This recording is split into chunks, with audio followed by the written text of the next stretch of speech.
how to fit in? Like, what is it about the culture here or what Steph has built that has allowed you to do that? I mean, everybody's genuine. I've been saying that, and I keep saying it. It's just I got welcome with open arms from day one. As I've been progressing to learning the plays and get more comfortable with the team, I mean, everything's going great. Like, I love it here. I'm thankful for another opportunity yet again, and we're in the semifinals. Like, it feels amazing, but we're just getting started. We know this series is going to be very tough. Every game, every possession matters more than ever. So it's a different level of play that has to increase for us, and we just got to lock in. How comfortable do you feel with the whole playbook so far? I mean, it's only been a month, maybe? Like, you still feel like you have more room to grow? I mean, for the most part, I got all the plays down now. So I'm pretty comfortable now, just about any and everything Coach calls. I pretty much know. We have, of course, some plays that have more high volume that we run a little bit more than others, but I'm good. Don't worry.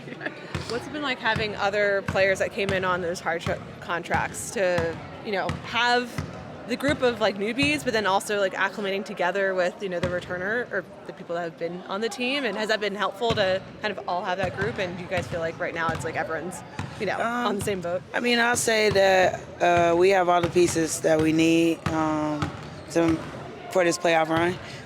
Yes, we're in the semifinals, so we know, like I said, Vegas is a tough team. Championship team, so they've been here before. They have a lot of experience, so it's just going to come down to, just like I said, every possession, who wants it more. We got to play at a higher level and have little room for error, like very, very little room for error. But I mean, we're all excited. We're just excited to be here, and I think with the new additions that we do have, I feel like, we got the best pickups. If you ask me, I could be being biased, but I think that it's going to be fun. I'm ready for game one tomorrow. Really excited. You guys are coming off a really physical series against Atlanta. Is that the kind of basketball you guys like to play, or just sort of do what you got to do to win the games? Well, I think when you start the game aggressive, whoever is the most aggressive, when you establish who's the aggressor, I feel like the refs kind of let you play a little bit, but also they give you more fouls, but you never know. But I think we just want to set the tone defensively. Like when we come out, we do want to play a little bit more physical. Atlanta series was physical, but I feel like every game, especially now being in semifinals, is going to be 2 times as more physical as that. So we have to be ready to handle physicality and also give some physicality to Vegas. Vegas obviously was playing some incredible basketball, winning 18 of their last 19 games. So how do you guys, go about trying to contain them, especially on the offensive end? I mean, it's playoffs. I'll just say everybody's record is 0-0. Like I said, we're going to take it one game at a time, one possession at a time, one quarter at a time, play the game in increments. Have 3-4 minute stretches where, hey, we got to make sure we do this, we do that. Like I said, it's going to be tough, but it's also going to be fun. I'm excited. I can't wait for tomorrow, I'm not going to lie to y'all, because I just know that this team is going to take it up another level. I don't know. I just feel like it's gonna be beautiful to see and be a part of. So it already is now. Just coming out the Atlanta series, so I'm excited. I just feel like this group is special. I've been saying that. They've been through a lot, and we showed now that I'm part of it. We don't give up. We don't quit. It doesn't matter how much you're down. It doesn't really matter how much we're up. We continue to just keep playing. So that's our biggest thing, and hopefully we can get the first one. Do you feel like because all of the adversity you guys faced and maybe some of the outside noise that there wasn't as much pressure on you guys to get to where you are now? Is that something you kind of relished in, the fact that people maybe overlooked you all? You can say overlooked, you can say nobody had us coming out the first round, whatever you want to say. Everybody's entitled to their opinion, but at the end of the day, we beat the odds, and here we are. So I think right now, there's no pressure. We don't have any pressure, and that's a good thing for us, but it's just coming out just playing. We don't have nothing to worry about besides just focusing, keying into the game, and trying to get a win tomorrow. So, pressure's on them. We want to continue to have fun, We're going to continue to enjoy and live in this moment and embrace everything. And like I said, we're going to continue to just play basketball. Like it's fun to be here. It's exciting. A lot of people don't get this opportunity, so you got to make the best of it. You bring a lot of veteran leadership. Who was your vet, the one that you looked up to, the one that you can call on to kind of resemble, how you want to specifically lead this team? I would say Sylvia Fowles was a great vet. I played with Simone Augustus. They were they had a different aura about them, how they approached. Just coming like in the gym, you just knew it was just like, it was different. Yeah. Like, yeah, they laughed and stuff, it had their moments, but it was like when it was time to practice, even like the preparation before practice, it was like they always had a steady routine. And it was like they never changed or did anything different. It was just like, just being a pro, So looking back, I played with them when I was in Minnesota in 2019. I grew a lot that year, and I was able to learn a lot more just about, I think I was year 5 for me. So being on the verge of just about being a vet, but not quite a vet yet. But they definitely helped me for my growth and where I am now. So I'm able to lead this group and help with my veteran leadership. Yes, we get too specific of a moment, but the last huddle before you got the steal, in that end of the Atlanta game, it seemed like Sydney was telling you something very pointedly. Do you remember that conversation? I don't know. She's telling me something every time out. That's also something that we really value with all of them. Is they're all everyone that's not playing right now is super communicative and sharing what they're seeing. So I'm sure it was super helpful in the moment. I don't remember exactly what it was though. Obviously, Vegas has been playing great basketball the last 6 weeks or so. What do you see from them when you're looking at this matchup of what you have to go up against on both sides? They're playing super confident. They're a different team than when we played them last, and obviously they had a really impressive win streak. But for us, it's going to be attacking this game like any other game, trying to be disruptive defensively. Their offensive slowing, they're shooting the ball really well, so trying to disrupt that as best we can. Kind of different topic, but somehow it came up that Kelsey had started saying in the huddles, we all we need. It sounded like maybe earlier in the season. Do you happen to remember when maybe that started? I don't know exactly when, but I think it's kind of been a theme that whoever we put out there will get the job done. We believe in each other, whoever that is. Obviously that's looked different for a lot of these games, but we believe in each other, we trust each other, we love each other, so it's a saying that she's continued to say, and I think we all are really buying into that.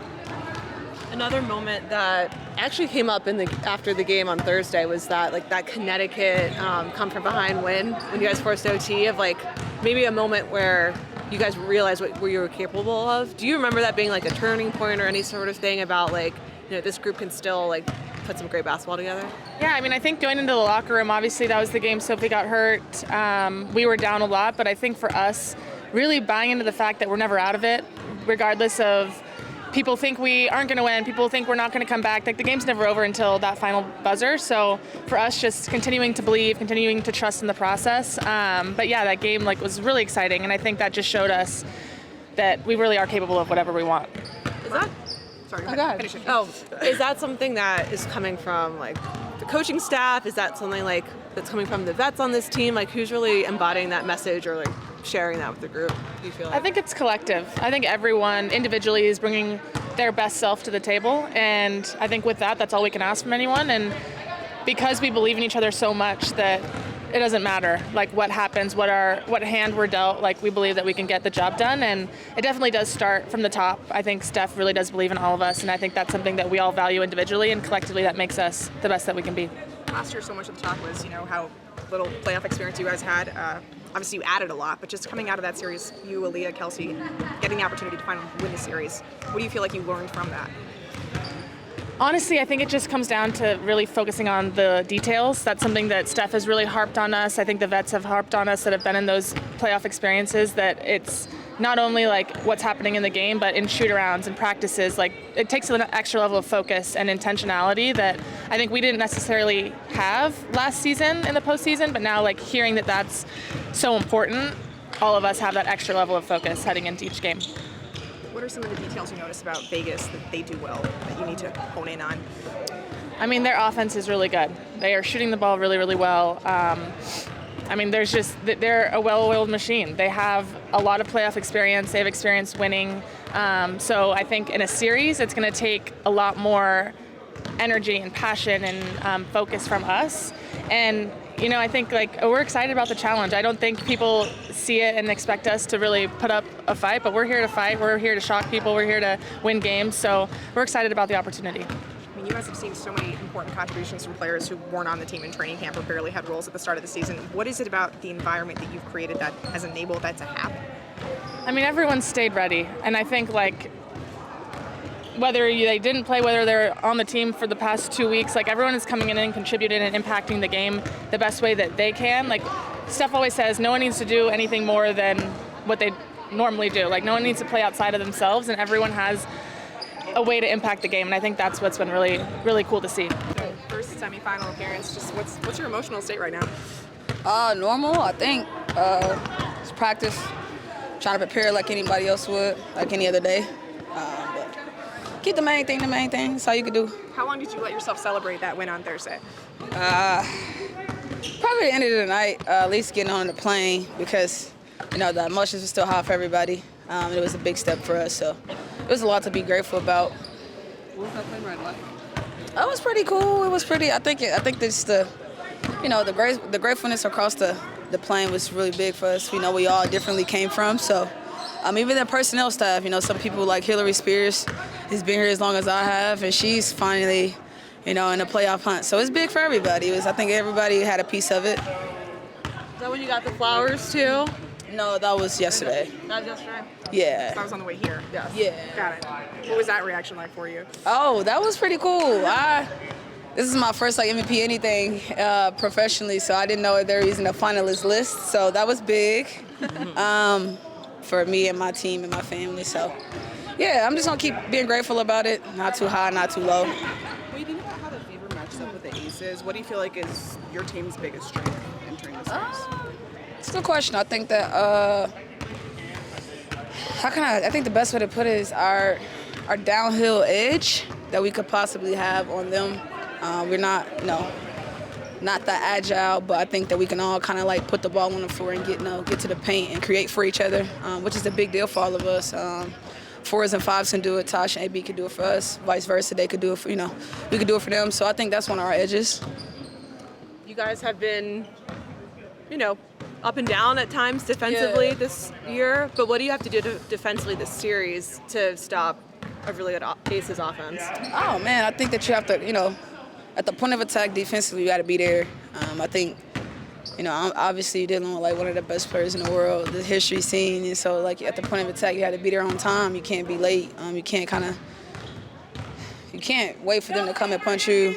So if we're gonna punch, we gotta punch first with a team like this. And I think if we can run them off the line early and kind of make them second guess, that'll be easier. But like I said, we playing them home, which is a big deal. We playing them in their own atmosphere and creativity. So for right now, all we could do is kind of at the point of attack, they gotta fill us right then and there. If we wait, they gonna make us pay. They gonna make us pay every time. So. Feels like your energy's pretty low on the team.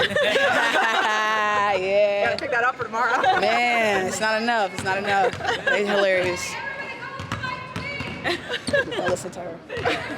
Anybody else? Well, yeah, I have one. Yeah. So you don't give yourself a lot of your flowers that you probably should. Okay, I'll be better. Thank you. Yeah, you don't. So if you could tell your younger self, Yeah. how would you explain to her to make sure that you give yourself grace and give you the flowers that you so willingly deserve? Ooh, I think the best thing I could have done was, I had a long list. I wrote down a list of all the times I could have quit, been a pro, playing with the Indiana Fever. I wrote down all the people that wrote me off. I wrote it down on a list. I wrote down all the coaches that didn't want me around. I wrote down all the media outlets that didn't want to talk to me. I think that within itself is you gotta tell your younger self not to give up on you, because there's been a lot of times I could have given up when I know a lot of people that talk to me now wasn't talking to me, and I know what it was like when they wasn't. So that part is big for me. So. When did you write that list? Do you remember? 3 or 4 years ago, and now year 8 come around, these same people want to talk to you now. So just know, like, I'm always telling my younger self, don't give up on me. So appreciate you. For sure. So just know I know. Do you remember, or like when you think back at this season, is there like a turning point, a game, a practice that really stands out to you as like when everyone came together or when you guys could realize, you know, we can still achieve our goals this year, even through all the adversity? I think the Connecticut game was big for us because we had lost people. We were down like 20 points. Connecticut, you know, on paper wasn't having a great year, but they have really great players and a really great system. So us, you know, having the thought of, you know, potentially losing that game was like, you know, they punched us in the face, and, you know, you take the game for granted, and it's a good team like Connecticut, who's on paper not really good, they challenged you. And so I think that turning point was like big for us because, like I said, we went up from a reset of a team. We had a reset of a team. We had a reset of a offensive scheme, defensive scheme, and so everything just kind of like was a reset at that time. And so I think that was a turning point because that was like our resilient moment. And I think that we all were resilient in moments where we, you know, it was a gut check, and I think Connecticut was big for us. What do you remember from, like, maybe the locker room at halftime? Or I remember even after the game, like, Steph, she was really emotional. Yeah. Like, it was a really emotional day for all of you. Yeah, and I think that was just like, the kind of like the end-all be-all of it. It's like the emotions behind, like, everything that had happened, where, you know, we had just got off a road trip of injuries, and then, like, you know, it's just like life had happened, and I think that, you know, we could have given up, and we didn't, and I think our coach, I think she felt that we didn't give up, and I think any coach that's leading people knows what that means. And so I think she looked at our group like, damn, I got a different respect for y'all because y'all really didn't give up. So hopefully, like, the room is that energy was always felt, so it's good. Steph has mentioned that as a turning point for Bree Turner in particular, like just Yeah, what she was it able was to do in that big, it game. was Like, big, what it have you seen was. from her ever since then? Breezy, Brianna Turner is like, if anybody model what being a pro is like, you gotta be Bree Turner, because it's like, at every program she's been a part of, she's not necessarily been like on anybody's anything. And so when she makes plays, people like have these aha moments, but that's who Bree is. It's like you gotta know the kind of pro she's cultivated herself to be. She's been able to step up in big time moments for us, but for other programs, and a lot of people don't even recognize or understand that. But like I said, hopefully we can keep giving her flowers here. And like the idea is for us to use our games for everybody else to shine. And so as long as y'all keep see Breezy shine, that's just probably a telltale that we all are kind of in this together. Vegas, obviously, we've been playing such great basketball the last 6 weeks or so. When you really dig into the tape, what do you see about them that's probably way different than when you last played them earlier this season? I think number one, their physicality on defense. You know, they're really active. They're doing a lot of different things on the defensive end of the floor, but really taking pride in that area. And number two, just the way the ball's moving and the way that they're knocking down shots. I mean, obviously they are a different team than the last time that we played them. They're playing like the championship caliber team that you know them to be. The last time you played them, I think, was right about when Alyssa had gotten there. Just what have you seen her able to contribute? Yeah, I mean, obviously her size, her ability to defend, to rebound. You know, I think her activity level.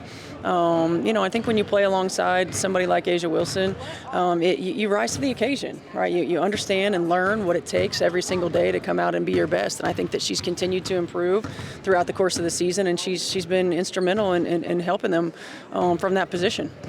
You know, Asia's been Asia for so long, but the run that she's been on the second half of the season, what's taken her to that extra level? I mean, look, she's just special. You know, there's just no other way to put it. You know, she's convicted. You know, she works her tail off. She understands what it takes. You know, she continues to find a different level in terms of not just her production, but the intensity and the intentionality and everything that she does. And, you know, she's one of the best players in the world, and you know, there's a reason. And she brings a tremendous challenge night in and night out. What's the message that you give to Aaliyah about dealing with a challenge like that? I mean, look, you just have to try to make things difficult. Like, great players are going to find ways to do what they do. You just have to try to make it as challenging as you possibly can. You know, make them earn it. Nothing easy. You know, don't bail them out. You know, make her earn it. And then when they do, you live with that. What's your perspective on the idea that your team has already kind of exceeded expectations expectations, and so there's no pressure in this run. Do you view it in that same way? I mean, certainly, I think, yeah, there's not a lot of pressure on us, as far as expectations. But, we've talked from day one about, handling expectation. It doesn't matter. The people outside our building don't matter. The people inside our building matter, but the people inside our locker room matter the most. And so we can't live our lives or try to play to the expectations of others. Like, we have to play to the standard that we want to set for our team. And that's competing every day. That's putting ourselves in positions to win. That's continuing to grow in our execution. That's, allowing everyone on our team to be the best version of themselves and trying to put them in positions for success. And that won't change. We'll still play to our standard. Connecticut game has come up a few times as a turning point for you guys, but what I remember about that game is how emotional it was afterward. Specifically with you, if you think back to that moment and what that locker room was like, what kind of sticks out from then? Yeah, I mean, it was emotional. I don't remember how many days prior to that we had just lost Sid and Ari, and then we knew we lost Sophie, in that moment, and it was just like, what else can we handle, right? What else can we take? And we were down a lot. I don't remember what it was at halftime, and I just was so proud of our team and the way that no matter what the circumstance, we showed up and we found it. And I think at that moment, you could really understand how special this group was, how much they would continue to just fight for one another, how much they would refuse to give in to circumstance. I just think there's so many great life lessons with this group, and it was a moment that I don't think we could have known at the time that it would be a turning point for us, but it was a moment that I really embraced, the character of this group. We heard Kelsey Mitchell for MVP chance when we were talking with her. I'm just wondering what it's been like to kind of watch the season that she's put together and see the way her teammates have supported. It's been incredible. I mean, Kels is just, she's one of a kind. She's somebody who can get a shot whenever she wants. She's somebody who can make plays, and she's very understated in how she does it. She kind of just quietly does her job. But what she's been able to do, for this team in the absence of those guys that you see over there on crutches and in braces and, all the different things has been incredible. She's put this team on her back. We've asked her to not just score, but to be a playmaker. We've asked her to be an elite defender, and she's stepped up to all of those challenges. And, she's just like, I got you. And she just does it. I think I've said this, multiple times, like Kelsey Mitchell has been through the worst parts of this franchise, and she deserves to go through the best. And, she's rising to the challenge. She's leading us in ways and has grown in ways, I think, throughout the course of not just her career, but this season, that shows that she's still got so much left in front of her. I'm really proud of her. I'm thankful to be able to coach her and just continue to see her grow.